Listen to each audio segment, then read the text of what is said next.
Olha, eu já trabalhei com pequenas, médias, grandes empresas, hoje trabalho numa empresa de grande porte, global. E uma coisa que eu percebo que é muito semelhante nessas organizações é o desenvolvimento de pessoas para a primeira posição de liderança. Assim, quando você vira coordenador pela primeira vez, supervisor pela primeira vez, gerente pela primeira vez, é um baita de um desafio. Sobretudo porque você talvez fosse uma pessoa que entregasse no prazo, com qualidade, sem erro, bom relacionamento com o gestor, e muitas dessas habilidades e conhecimentos técnicos talvez foi exatamente o que fizeram com que você fosse promovido, mas não serão suficientes para o seu futuro como líder. Porque no fundo, talvez as competências e habilidades comportamentais e de soft skills serão com certeza as mais requeridas para o futuro da tua posição. Agora veja, quando você é de fato promovido, então como você tem um passado técnico bastante relevante, você provavelmente, como não quer que as atividades do time, da sua equipe, sejam entregues atrasadas, com erro, sem erro, com qualidade, o que você vai fazer? Muitas vezes a pessoa centraliza, ela faz o trabalho da equipe. Agora, ela fazendo o trabalho da equipe, ela fica com a agenda completamente lotada. E aí, fazendo isso, ela acaba trazendo dois problemas diretamente ligados à liderança. O primeiro deles está linkado com o que a gente chama de desenvolvimento de pessoas. Porque as pessoas não vão ser expostas a desafios. Você não vai ter tempo para dar um coach, para dar um feedback, para ajudar essas pessoas no desenvolvimento e no crescimento profissional. E quando as pessoas não vivem num ambiente de aprendizagem, tendem a sair.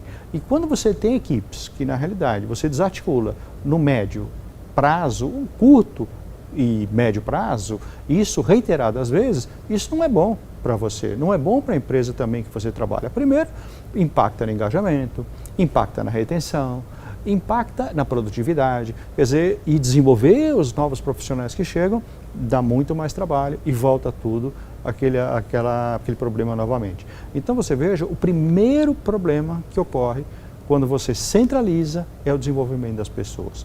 O segundo problema, ele traz diretamente a sua carreira. Por quê? Porque como você está com a agenda completamente tomada por aspectos operacionais, você não faz nada estratégico e não agrega valor para a empresa. No fundo, da liderança, a empresa espera que você agregue valor. Ou seja, e se você não tem tempo para fazer determinadas iniciativas estratégicas, você vai ficar uma pessoa completamente operacional e aí vai ficar nivelado como boa parte das pessoas, e aí você tem dificuldade, por exemplo, para progredir na sua própria carreira. Então, quer dizer, uma dificuldade é o desenvolvimento das pessoas, a outra dificuldade está ligada à falta de tempo de fazer questões estratégicas. Muitas vezes a gente confunde, fala, o que é operacional, Armando, o que é estratégico? Quer dizer, a operação está ligada à sua rotina diária.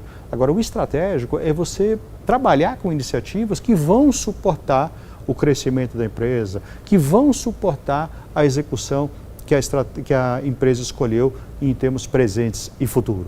Agora, o desafio maior que a gente tem quando vira líder é, de fato, lidar com pessoas.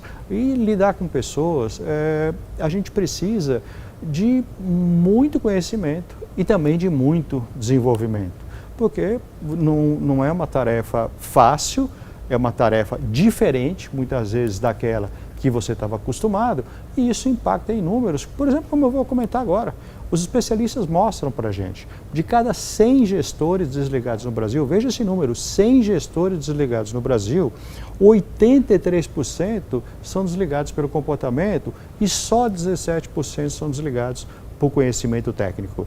Então, e quando eu falo gestor, eu estou falando coordenador, eu estou falando supervisor, eu estou falando gerente, ou seja, no fundo, a gente contrata pelo conhecimento e desliga pelo comportamento. Então, o conhecimento que você tem, ele é um piso mínimo. Quer dizer, você precisa estar sempre e muito atualizado.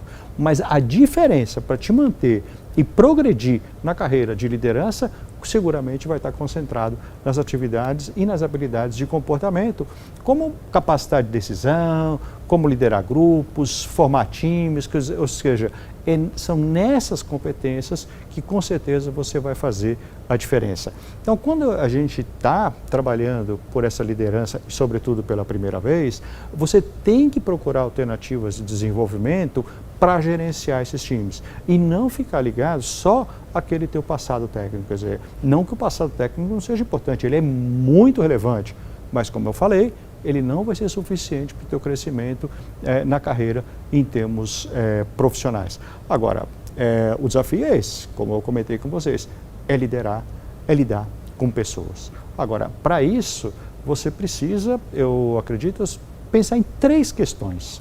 Quer dizer, a primeira delas, ter muita sensibilidade. A segunda delas, você precisa ter uma estabilidade emocional muito forte.